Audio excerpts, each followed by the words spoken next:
चलेगा। देखिएगा, हमने अब तक जो सीख लिया है, एक रिवीजन हो जाए। अब तक हमने जो सीखा है उसमें सबसे इम्पोर्टेंट क्या था, कोई भी जनरल टर्म आपने लिखनी है एक पी की, वो क्या होती है, ए प्लस में n माइनस वन इंटू में डी। ठीक है, इसी फॉर्मूला के आधार पर आपने प्रश्न वाली 5 पॉइंट को करनी थी। ठीक है, क्योंकि हम इसके एग्जाम्पल्स हम कुछ एग्जाम्पल हमने कर लिए।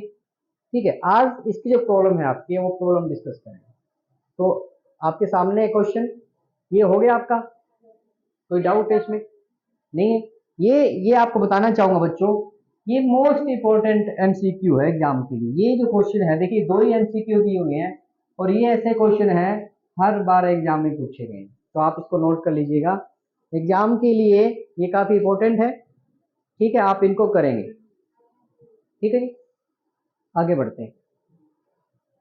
आगे बढ़ते हैं तो क्या होगा, आइएगा। क्वेश्चन नंबर 3 है, फिल इन द ब्लैंक। क्या कोई डाउट रह गया था आपके इसमें? लास्ट क्वेश्चन, लास्ट क्वेश्चन तो करें भी। ठीक है, किसी बच्चे का हुआ ये लास्ट क्वेश्चन? हो गया था।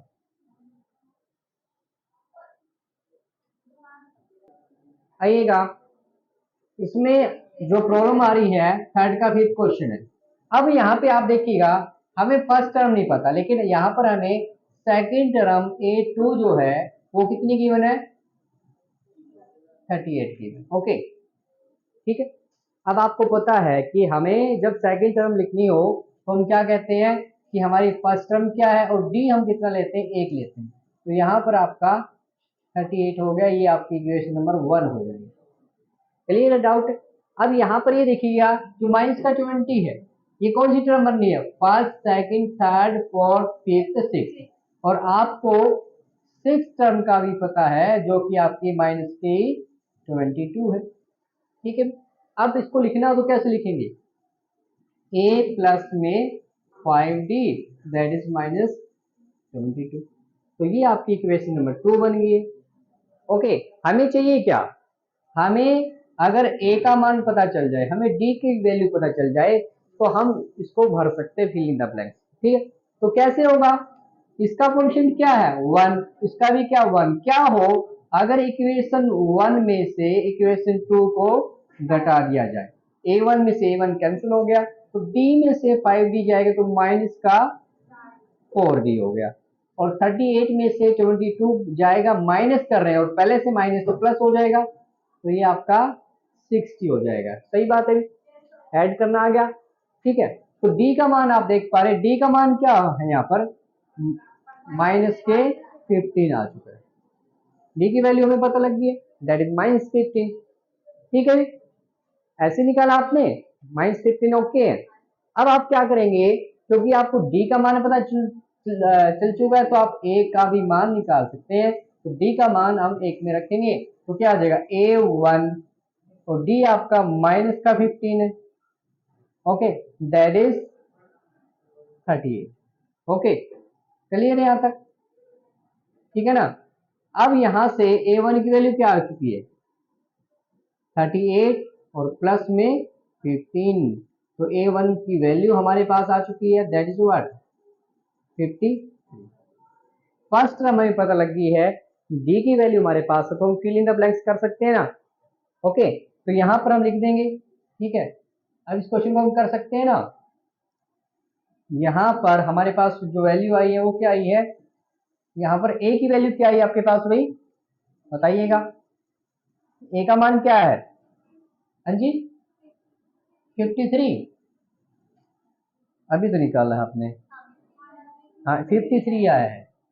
ओके, तो यहाँ पे 53 आ चुका है, ठीक है, तो 53।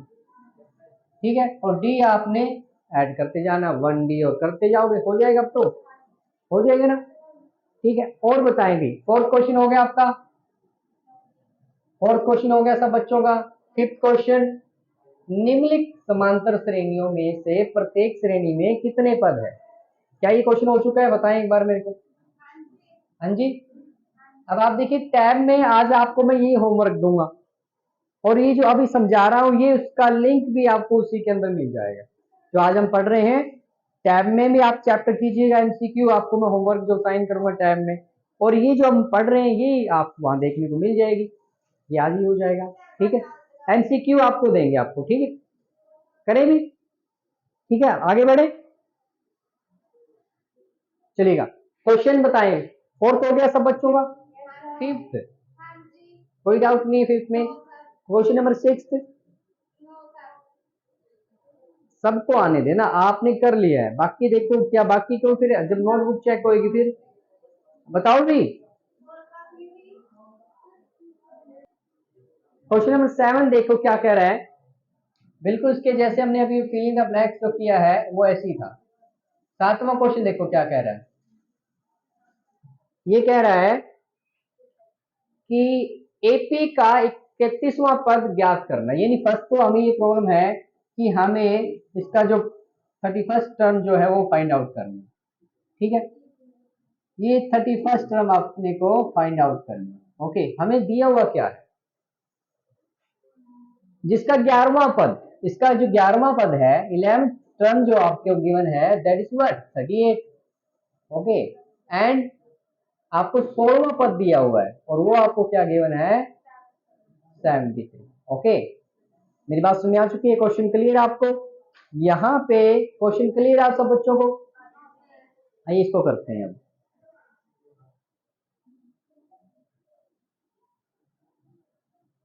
अब हम क्या करेंगे, लेट मान लेंगे ए आपकी फर्स्ट टर्म है और डी आपका कॉमन डिफरेंस। आपने लिखना कि हम मान लेते हैं कि ए हमारा प्रथम पद है एपी का और डी हमारा सार्वंतर, ये आपने लिखना है। लिखने के बाद हम इसको कहेंगे, ये क्या कह रहा है मेरा, ये कह रहा है ए 11th टर्म जो है ना, आपको पता है 11th टर्म को हम कैसे लिखेंगे, फर्स्ट टर्म हमें लेनी है और डी कितने लेने हैं 10d, दैट इज 38। ये इक्वेशन नंबर 1 होगी आपकी। ओके, इसको लेंगे अपन। ए 16 टर्म क्या लेंगे, A1 प्लस में 15d that is what 73। Okay, बोलो बात कर लीजिए, ठीक है ना। अब वही है, आपने क्या कर देना घटा देना है, ठीक है। घटाने पर अगर आप घटाओगे, ठीक है, इक्वेशन 1 में से इक्वेशन 2 को आप घटा दी, इक्वेशन 1 माइनस इक्वेशन 2 किया तो क्या होगा, A1 में से A1 कैंसल, 10 में से 15 जाएंगे, 38 में से माइनस का 73 जाएगा तो क्या बचेगा बताओ, माइनस का 5d, तो क्या हो जाएगा, कितना हो जाएगा बताएंगे, माइनस का 35 आ गया आपका, तो डी की वैल्यू क्या आ जाएगी 7, डी की वैल्यू आ चुकी है। जब डी हमारे पास आ चुका, क्या हम ए को फाइंड आउट कर सकते हैं, तो क्या कहेंगे डी, डी की तो जो मान है हम क्या रखेंगे इक्वेशन 1 में रखने पर, ठीक है, इक्वेशन 1 में रखा तो क्या हुआ, देखिएगा ये आपके पास है A1 प्लस में 10d, डी की वैल्यू 7 है दैट इज 38। ओके, यहाँ तक क्लियर है सब बच्चों को, A1 क्या आ गया 38 और ये उधर जाकर माइनस का 70, तो A1 की वैल्यू क्या आ गई आपके पास बताइएगा जरा, माइनस कर दीजिएगा, बताओ भी, माइनस का 32 आएगा।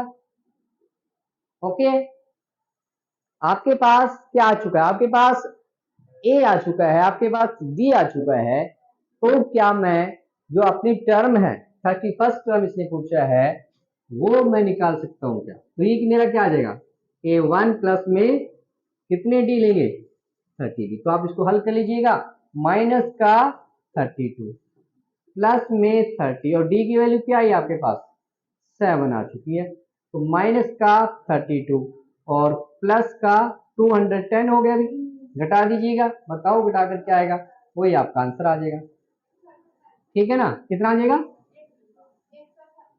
माइनस का ए, तो आपकी जो टर्म है क्या है क्या है आपका 173, ये आपका आंसर आ चुका है, ठीक है।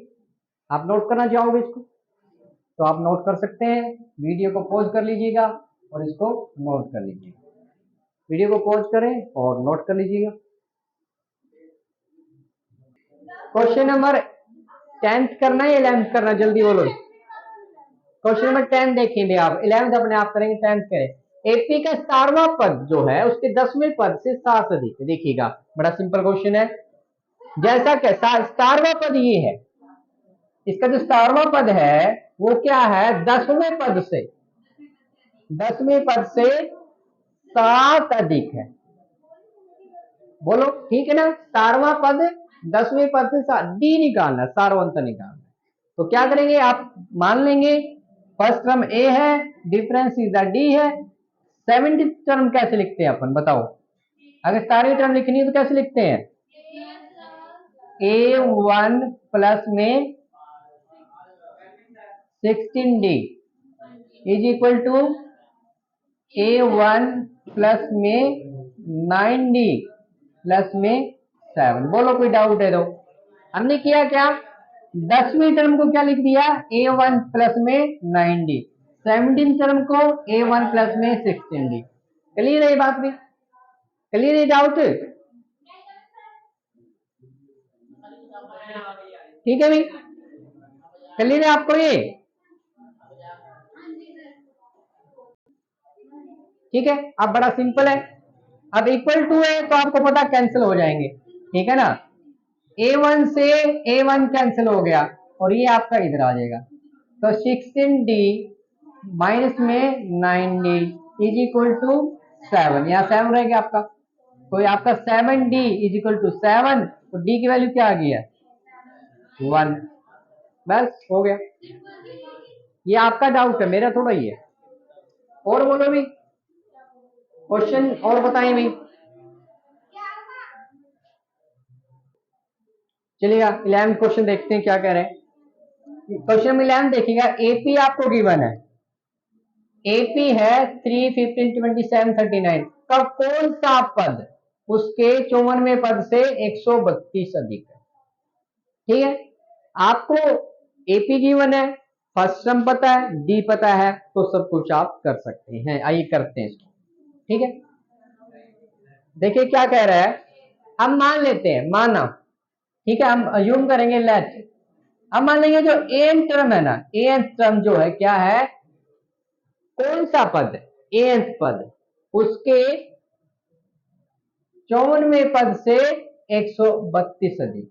बोलो क्वेश्चन समझ में आया तो बताओ, ठीक है। एन जो है वो क्या है, 54th टर्म से 132 अधिक हमने मान लिया, ठीक है। अब आप मुझे ये बताएं, क्या मेरे पास A1 है, आप ये बताएं क्या है, बताएं फिर आप, 3 है।